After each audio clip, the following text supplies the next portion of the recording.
네 번째 물건을 보시겠습니다.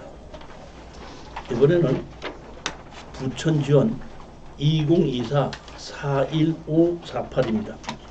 김포시 월곡면 공장인데 대지가 780평이고 건물이 약 150평 정도쯤 됩니다. 대지가 2필지고 도로가 3필지고 그 공장 안에 개근대가 있고 컨테이너가 있는데 개근대와 컨테이너 매각 제외로 되어 있습니다. 건축물 관리대장은 이종 근린 생활시설로 만들어진 공장으로 쓰고 있는데 건축물 관리장에는 근린 생활시설로 되어 있고 가동, 나동, 다동 이렇게 되어 있습니다. 채무자가 전묘가 있고 임차인은 없습니다. 예전에는 임야나 농지가 개발을 하다가 중간에 수도비 되면서 경매로 나온 적이 많이 있었습니다. 상당히 많았었어요. 그게 이제 한 15년 전, 20여 년 전 얘기입니다. 많은 사람들이 토지를 개발해서 팔아서 수익이 남지 않는다는 것은 많은 사람들이 겪었습니다. 예를 들어서 임야를 30만 원짜리에 지금 팔고 있는데 그 옆에 매도를 하는 것이 100만 원의 택지를 전원주택지를 팔고 있거든요. 그러면 30만 원 주고 사서 100만 원에 팔 수 있다는 것이 입증이 됐으니까 30만 원 주고 사서 100만 원 주고 팔으면 돈이 돼야 안 돼요? 됩니까? 안 됩니까? 그게 계산상으로는 되거든요. 근데 제일 먼저 대지로 돼서 100만 원이 돼 있는 땅은 기반시설이 돼 있죠. 그럼 내가 기반시설을 만들어야 되는 돈이 들어가겠죠. 그 다음에 개발행위 허가를 받든지 농지전용 허가를 받든지 농지전용 부담금 내야 되겠죠. 그 다음에 개발이 되면 한꺼번에 팔아요? 100평이든지 200평씩 분할해서 팔아요. 그럼 1년 동안에 팔려요? 5년 동안에 팔려요? 그 5년 동안에 팔려면 이자 감당은 어떻게 합니까? 그렇기 때문에 실질적으로 해봤을 때 토지 투자하시는 분들이 예전에는 그런 거를 낙찰을 받아서 가격만 뭐 20만 원이다 이러면 그 옆에가 한 7, 80만 원 간다 그러면 사서 개발해서 팔아야 되겠다는 것이 많았는데 해보니까 돈이 안 남는다는 걸 누구든지 다 아는 겁니다. 자, 그래서 저는 그런 걸 투자하지 말고 땅을 투자하려고 그러면 아까 제일 먼저 뭘 만들어야 된다 그랬죠? 기반시설을 만들어야 된다 그랬죠? 공장은 뭐가 돼 있죠? 기반시설이 돼 있죠. 자, 한번 보시겠습니다. 제가 항상 말씀드리는 건 공장 투자인데 기본이 이겁니다. 최저 가격이 얼마로 하라겠죠? 8억 8,800만 원까지 하라겠죠. 근데 이게 지금 토지 감정 가격이 얼마죠? 14억이죠.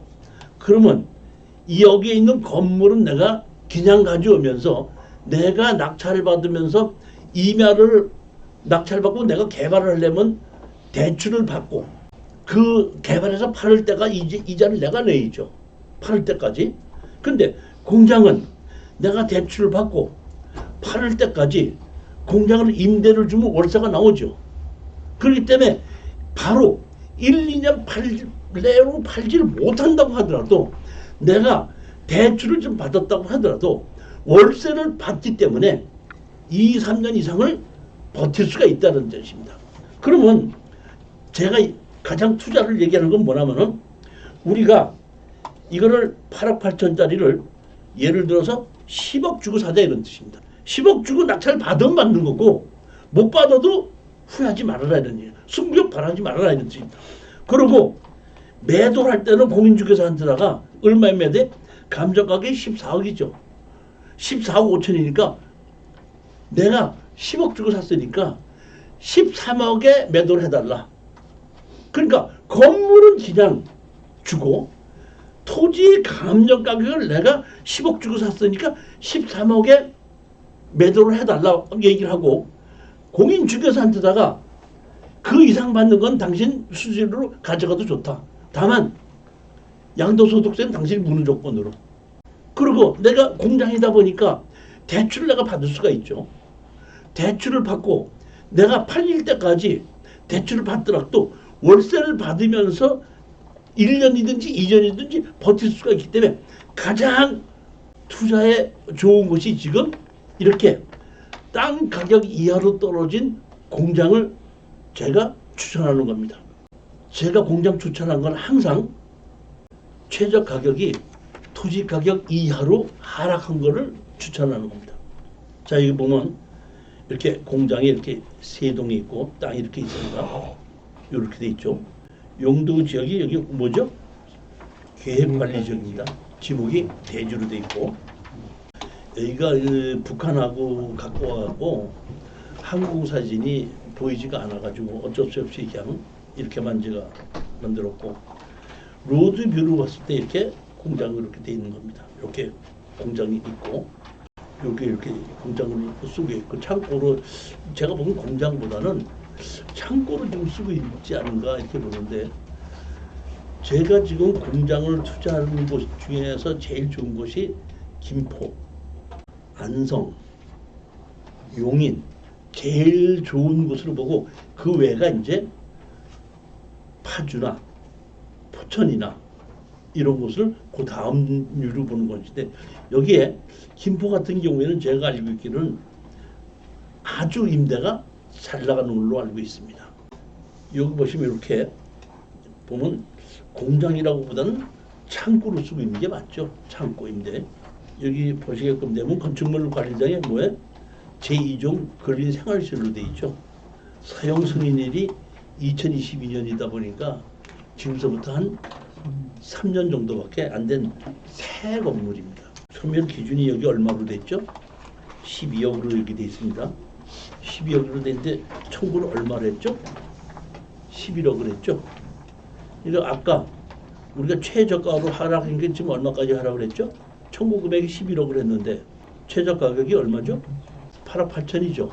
근데 이제 요거는 제가 그 11억이라 그러면 얘네들이 지금 아마 총 받을 금액이 한 지금 시간이 좀 지났기 때문에 한 11억 5천 정도 됐을 건데, 8억 8천에서 12억 중간이기 때문에 지금 깎아서 안 팔 확률도 있어요. 이런 경우에는.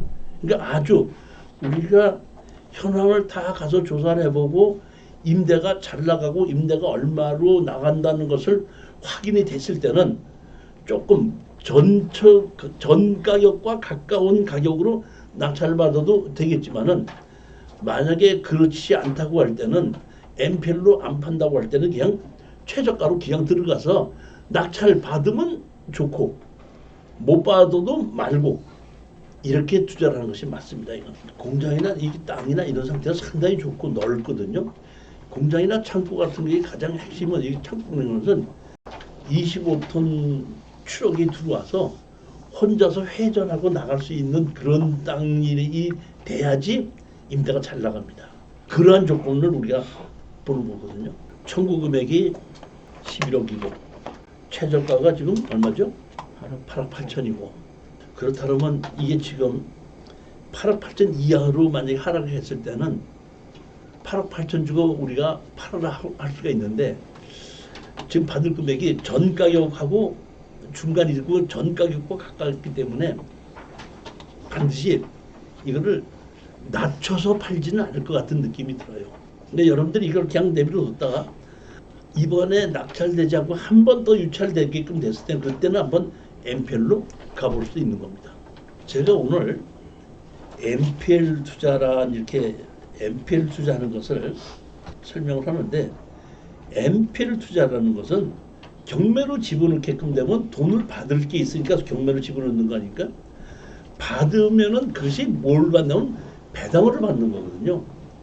MPL 투자라는 것은 그 배당 받을 수 있는 권리를 내가 넘겨받는 겁니다. 설정이 20억이 돼 있다고 하더라도 경매로 매각해서 배당 받는 것이 예를 들어서 5억밖에 없다 그러면은 그건 5억 이하로 사야 되는 거죠. 채권을 매입하는 겁니다. 방법은 아까도 말씀드렸지만은 MPL 회사하고 해서 바로 넘겨받는 방법도 있고, 아니면 넘겨받지 않고 얼마에 내가 입찰을 들어가겠다고 해놓고 이면 계약을 해놓고 낙찰 후에 잔금을 납부한 후에 돌려받는 방법도 있습니다. 이렇게 됐을 때 공장은 상당히 가격이 10억대 이상이 크기 때문에 내가 돈이 부족하기 때문에 못할 수가 있는데 이럴 때 이 담보권을 다시 질권 설정을 해서 제가 대출을 받을 수가 있습니다. 예를 들자면은 아까 질권 설정권을 12억을 내가 매입을 해서 8억으로 샀단 말이에요. 8억으로 샀는데 8억을 내가 돈이 다 없다 보니까 그 12억을 매입한 거를 실질적으로 산 것이 5억이다 보니까 5억 주고 샀으니까 내가 3억만 대출해달라. 이렇게. 그러니까 8억을 주고 샀다 그러면 5억만 대출해달라 해서 그 대출을 질권 설정으로 해갖고 다시 대출을 받는 방법도 있다는 겁니다. 그러니까 부동산만 설정을 한 것이 아니라 설정권을 다시 질권 설정을 해서 대출을 받는 방법도 있다는 얘기입니다. 자, 한번 그거를 지금 요 다음번 거를 가지고 제가 예를 들어서 설명을 드리는 겁니다. 자, 이거 보십시오. 2025 타경 714771입니다. 여기 보시면 근저당 설정이 얼마로 돼 있죠? 13억으로 돼 있죠. 근데 여기 얼마를 청구했죠? 10억 5천을 청구했으니까 제가 보기엔 지금쯤이면 11억 정도가 받을 것이 있을 건데 지금 최저가격이 얼마까지로 하라고 그랬죠? 5억 4천까지 하라고 그랬죠. 그러면 지금 이것이 여기에 있는 돈을 받을 사람들은 여기 어디죠? 보면 한성농협이죠. 한성농협에서 돈을 10억 5천을 받을 게 있는데 지금 하락을 얼마까지 했어요? 하락해서 5억 3,300만 원인데 최고 가격이 7억 7,600이다 보니까 돈을 빌려준 데에서는 낙찰 받는 가격을 최저가격 5억 4,700으로 누가 낙찰 받든지 최고가격으로 받는다면 7억 7,600만 원으로 낙찰 받는다고 보는 것이 돈을 빌려준 곳에서 보면 맞는 가격이죠. 그러면 제가 여기 어디죠? 여기 한성농협 협동조합에 가갖고 이게 뭐 청구 금액이 10억 5천인데 11억을 지금 받을 거 있다. 11억을 놔두다가 팔아라. 얼마에 파느냐? 이거를 7억 8천에 사겠다고 무조건 팝니다. 7억 8천에 팔겠다고 사겠다 하면은 근데 7억 8천 아니고 뭐 7억에 사겠다든지 6억에 사겠다든지 6억 5천에 사겠다는 것은 협상 능력에 딸린 겁니다. 제가 예전에 MPL 투자를 했을 때는 최저 가격으로 떨어졌을 때 먼저 가격 7억 7천 주겠다 하게끔 됐을 때는 대부분이 파는 겁니다. 근데 제가 살 때 여기 보면 지금 이게 받을 돈이 얼마죠? 11억이죠. 11억이다 보니까 여기서 자기네들이 너무 자기네들이 손해를 보니까 11억을 다 주지 않고 8억만 주겠다 이런 경우 있을 수가 있어요. 그러면 받을 돈은 11억이 있는데 우리는 8억만 갖고 3억은 이 채무자가 다른 재산이 갖고서 구상꾼을 해서 3억 갖고 또 들어가기 위해서 11억을 다 주지 않고 그럼 니네들이 이거를 보면 7억 얼마까지 떨어졌으니까 8억까지 주겠다, 9억까지 주겠다 이렇게 협상할 수도 있습니다. 그것은 여러분들이 어떻게 협상하느냐에 따라서 달라지는 겁니다. 협상 능력에 따라서 달라지는 건데 우리가 이제 학원이 MPL만 강의하는 학원도 있지 않습니까? 그 MPL 학원이나 제가 하는 거나 강의 내용이나 물건 고르는 건 똑같아요. 똑같은데 방법은 뭐냐면 MPL을 전문적으로 하는 쪽에서는 이런들하고 예전에 접촉이 있었기 때문에 이 파는 사람하고 조금 관계가 있었을 수도 있지 않습니까? 그런 경우에 9억에 팔 것이냐 8억에 주고 하냐 했을 때 우리가 생판 남이 가는 것보다는 조금 아는 사람을 통해서 갔을 때는 협상이 더 잘 될 수도 있기 때문에 MPL 전문을 통해서 투자를 하기도 한다 이렇게 아시면 되는 겁니다. 그리고 이렇게 농협인 경우에는 아까처럼 개인으로 해서 낙찰받는 걸로 팔지 않고 반드시 MPL 회사를 가져오라고 하기 때문에 이렇게 MPL 회사를 가지고 있는다는데 계약을 해서 어떤 식으로 이걸 처리하자고 서로 협상을 해서 회사를 빌리는 대금을 일정 금액을 주고 가지고 와도 아 내가 수익이 생기겠구나 할 수가 있으면 그렇게 해보는 것이 이 NPL 투자인데, 이 공장도 제가 보기에는 NPL로 투자하기가 가장 좋은 것이 이런 겁니다. 쉽게 얘기해서 지금 청구 금액이 얼마? 10억 5천. 최저 가격이 얼마? 5억 4천. 그러니까 이 위에 앞에 가격 7억 7천 6백 주고 사더라도 돈이 남을 수 있다, 이런 뜻입니다. 그럴 정도로 하락을 했기 때문에 투자하자는 겁니다. 이렇게 NPL은 부동산이 하락을 해서 채권자가 자기 경매로 집어넣어서 자기가 돈 빌려주기를 다 찾아가야 되는데, 다 찾아가지 못하게끔 됐을 때에 NPL로 투자를 해서 수익을 올릴 수 있다는 것이 NPL 투자라는 겁니다. 자, 지금 그거를 제가 앞으로 이게 그 NPL에 대해서 설명하라고 추리한 거고, 이건 이제 그대로 한 겁니다. 여기 보면 5번 의정부 지원 2025 71477입니다. 대지가 380평, 건물이 350평, 청구 금액이 10억.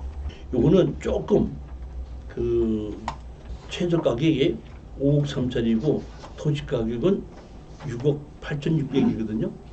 만약에 경우에 여러분들하고 제가 여러분들하고 이거를 NPL로 가격을 합산을 할 때는 토지 가격에서 크게 넘어가지 않는 가격을 가지고 서로 해야지 수익이 남을 수 있지, 토지 가격을 넘겨가지고 건물 가격까지 같이 내가 사는 것은 그거는 아니라고 보는 겁니다. 우리는 공장을 땅만 보고 투자하는 것이지 건물을 보고 투자하는 건 아니라고 하는 걸 반드시 명심하셔야 되는 겁니다. 따라서 입찰 가격을, 땅 가격을 넘겨서 낙찰을 받아서 팔겠다, 아니라는 얘기입니다.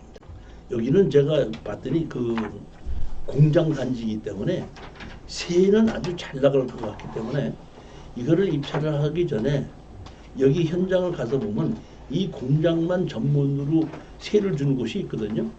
그 공장만 전문으로 세를 주고 가서 이걸 가지고 월세를 얼마 정도 받을 수 있느냐고 물어보게끔 되면은 내가 낙찰 금액이 금방 나옵니다. 그러니까 내가 월세를 받을 수 있는 그 금액을 가지고 그 금액 한도 내에서 투자를 하는 것이 맞습니다.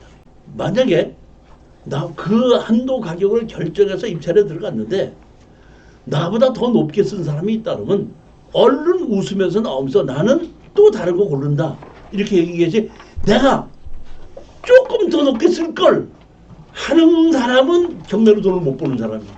아까도 다시 말씀드렸지만 절대 경매장에서 승부욕을 버리라는 겁니다. 낙찰 받으면 좋고 못 받으면 내가 다른 거 다시 고르겠다, 이런 마음으로 입찰을 해야지 수익을 올릴 수 있습니다. 항상 제가 말씀드린 게 있죠. 버스를 놓치니까 리무진이 오더라, 이런 마음으로 기다려야 돼. 왜? 우리가 투자할 돈은 많지가 않거든요. 그 일정 금액인데 그 일정 금액을 잘못 집어넣으면 경매에서 제일 나쁜 게 묶이는 겁니다. 그것도 더 나쁜 건 이자 내면서 묶이는 겁니다. 최악인 겁니다. 차라리 낙찰 못 받는 것이 더 좋은 겁니다. 그거를 여러분 절대 경매에 임하려면 그걸 머리에서 잊어버리시면 안 됩니다. NPL로 가격이 협상이 됐다는 얘기는 이미 그러한 가격에서 넘어섰다는 뜻입니다. 이렇게 공장이 여러 개가 있는 데이기 때문에 여기에 월세 얼마를 주고 들어간다는 얘기는 바로 나오는 건데, 여기 보면 섬유 공장인 것 같더라고요. 보면 여기 보면 뭐라고 돼 있죠? 예? 준이 섬유 이렇게 돼 있죠. NPL로 분석을 해보면은 여기가 보면은 최고 가격이 7억 7천, 최고 가격이 5억 4천 100. 그러니까 이 사이에서 결정을 해서 청구 금액 얼마를 15억 5천을, 그러니까 지금 좀 약 11억이 된 거를 11억 정도에 사서 한 8억 정도 주고 사서 11억을 입찰에 들어가는 건 우리 11억에 들어가는 겁니다. 11억에 들어가서 8억, 우리가 투자금이 한 8억이기 때문에 8억 정도는 다시 대출받는 겁니다. 그렇게 하고 그 대출받은 걸 가지고 월세가 얼마 나오는지 비교를 해보고 내가 대출받았을 때 이자가 얼마가 나는 거를 딱 비교해보고, 아 내가 이 정도면 내가 한 달에 얼마 좀 부족하더라도 좀 부족하다고 하더라도 한 3년만 버텼을 때는 다시 경기가 회복되게끔 되면 원래 감정 가격에서 90%나 80%에 내가 매도를 하고 나가겠다. 이렇게 계산을 정확하게 하고 난 다음에 거기에 맞춰서 입찰 가격을 또는 MPL로 사는 가격을 결정해야 된다. 여기 보시게끔 되면 점유자가 채무자와 누구 임차인이 이렇게 여기 돼 있다 보니까 그 원래 공장을 운영하던 사람이 있던 것 같아요. 네이버에 제가 밴드를 가지고 있고 이 밴드를 가지고 제가 광고를 하고 있거든요. 제가 강의를 하든지 뭐 한뜻 것을 한 20-30분으로 편집을 해갖고 이 네이버 밴드의 이종실의 공개 강의에 항상 하루에 하나나 이틀에 하나 정도는 올리고 있어요. 혹시 이런 투자나 권리 분석이나 특수 경매에 대해서 어떻게 하는 건가를 궁금하신 분은 여러분들이 네이버의 공개 강의 밴드에 가입을 하시면은 언제든 하루에 또는 이틀에 한두 개 정도는 실전 사례를 여러분들이 이 밴드를 통해서 여섯 번째 물건을 보겠습니다. 수원 지원 2024-5515입니다. 화성시 송산면에 공장이 대지가 1121평이고 건물이 303평입니다. 청구 금액이 15억입니다. 보증 금액이 2천만 원에 400만 원씩으로 돼 있는데 2천만 원에 400만 원 된 이 임차인은 대항력이 있습니다. 있다고 하더라도 월세가 400만 원이기 때문에 우리가 보증금을 물어줘야 될 것은 없을 거라고 판단하기 때문에 제가 그것은 무시를 했고 일부 건물에 대해서 소유권을 주장했거든요. 이 부동산에 관한 상식이 없게끔 되면은 지금 이 건물 주인들이 잘못 주장하는 경우가 많아요. 제가 예전에 충청도의 산업단지 바로 앞에 옛날 건물이 있는데 건물은 매각 제외로 땅만 경매로 나온 곳이 있었습니다. 그 건물은 건축물로 가지고 있는 무허가 건물이 옛날 건물이에요. 근데 그 산업단지 바로 앞이기 때문에 제가 저걸 낙찰받아서 다세대를 짓는 사람한테다 건설업자한테 분양을 하면 되겠다. 반값 이하로 떨어졌기 때문에 그거를 낙찰받았습니다. 낙찰을 받아갖고 현장을 갔더니 내가 낙찰받은 집 있죠. 땅. 그 바로 맞은편에 있는 사람이 그 오랫동안 그 집이 비어있다 보니까 그 사람이 거기다가 고추도 말리고 메주도 말리고 하면서 쓰고 있더만. 그랬더니 내가 낙찰을 받아서 가서 이거 누구냐 만났더니 자기가 쓰고 있다고 그러면서 이거 치워주세요 그랬더니 그 사람이 나한테 뭐라는 줄 아세요? 당신 땅만 낙찰 받았죠? 예, 그런데요. 건물은 내 거예요. 그러니까 100~200만 원 줄 생각은 꿈에도 하지 마십시오. 건물 주인이 없으면은 참 철거해놓고 나면 나중에 주인이 나타나서 내 건물 왜 철거했냐. 쓰레기 쳐줬는데도 내 건물 왜, 우리 할아버지 건물 왜 철거했냐 이렇게 나오는데 저는 그 건물 주인이 없기 때문에 걱정을 했는데 맞은편 건물 주인이 내 거라는 거예요. 그러니까 당신과 만나지 내 거래. 알았습니다 하고 그 내 거라는 거 저기 막 한다 그러면은 내가 그러면 적당한 가격에 주고 사겠다. 당신 거라는 걸 확인해라. 그랬더니 자기 거라고 확인하더라고. 그러니까 그 사람이 제가 알기로는 한 10년 전 동안을 그 건물을 사용하고 있던 거야. 그거 받고 나자마자 바로 그 사람에게 제가 철거하고 지려내놓으라고 청구했습니다. 건물이 자기 거라고 주장하면 자기가 낙찰받은 사람 나한테다가 돈을 받을 수 있을 줄 알았는데 내가 거꾸로 철거하고 나가고 철거하고 나갈 때까지 지료를 달라고 청구를 하고 그 집은 압류해버렸거든요. 놀라가지고 법무사가 연락이 왔어요.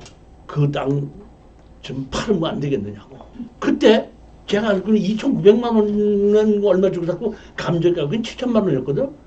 감정 가지고는 팔을게요. 그때 그 법무사가 그렇게 해서라도 그 땅을 사야지 그 건물 철거 다 하려면 철거 비용에다가 지료까지 다 물어준다 그러면 당연히 더 손해난다. 이런 거거든요.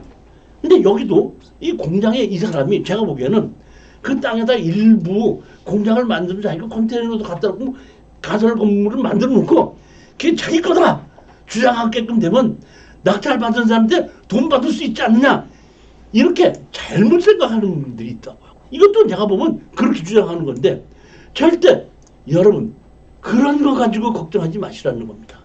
이 법의 내용을 정확하게 잘 판단해서 알면은 다른 사람 땅에 있는 거를 내가 그 건물을 무허가로 지어놓고 내가 건물이다 주인이다고 버티면은 땅 주인이 내가 돈 달랬는데 줘야 되지 않겠는가 이런 잘못된 생각을 하시는 분들이 많다는 건데 여기도 보더니 그렇게 됐고 여기 보면 이 사람이 또 그걸 가지고 유치권 신고를 했던 것 같아요. 그러니까 여기 채권저축에서 그런 유치권을 갖고는 인정이 안 된다. 너 이런 걸 갖고 계속해서 유치권 주장하면 이제 경매 방해죄로 뭐 하겠다. 이렇게 했는지 몰라도 유치권 신청했다가 취하를 했더라고요. 그것이 나온 겁니다. 자, 이거 보시면 감정 가격이 얼마였었죠? 22억인데 지금 얼마까지 하라고 했죠? 11억 2,500까지 하라고 그랬습니다. 근데 땅 가격이 얼마죠? 최저 가격하고 땅 가격하고 10억 정도 차이가 납니다. 그러면 여러분 감정 가격이 감정한 가격이지 이 실거래 가격은 아닐 수가 있죠. 그렇기 때문에 이 감정사가 21억이라고 한 것이 허수일 수도 있기 때문에 여러분은 실질적으로 이 근처에 가서 이 공장 가격이 얼마인가 감정 가격이 20억으로 됐지만 15억일 수도 있고 14억일 수도 있습니다. 거기에 맞춰서 MPL을 우리가 사게끔 되는데 자 여기 청구 금액이 얼마죠? 15억 청구 금액이 얼마죠? 15억이죠. 근데 얼마까지 하라고 했죠? 11억까지 하라고 했죠.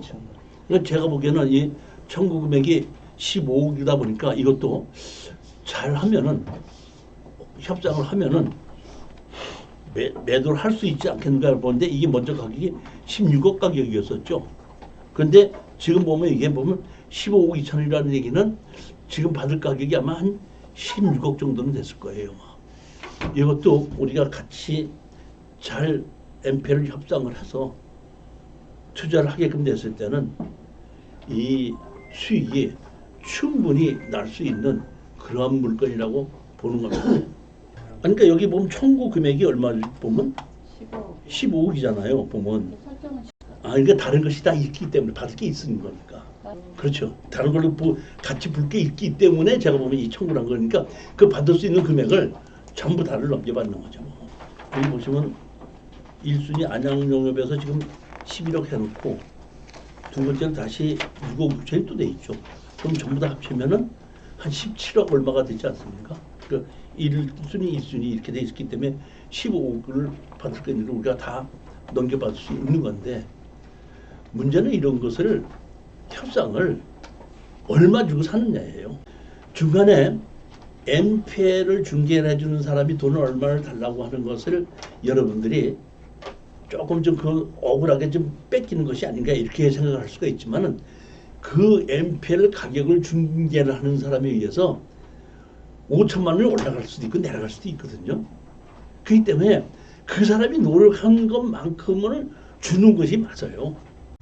MPL을 빌려주는 회사에다가 그 회사에서 MPL 금액까지 같이 협상을 해달라고 얘기를 하고 나는 뒤에서 가격만 하고 협상 자체는 MPL 회사에서 들어가서 하게끔 만들고 나 뒤에서 나는 얼마까지면 사겠다.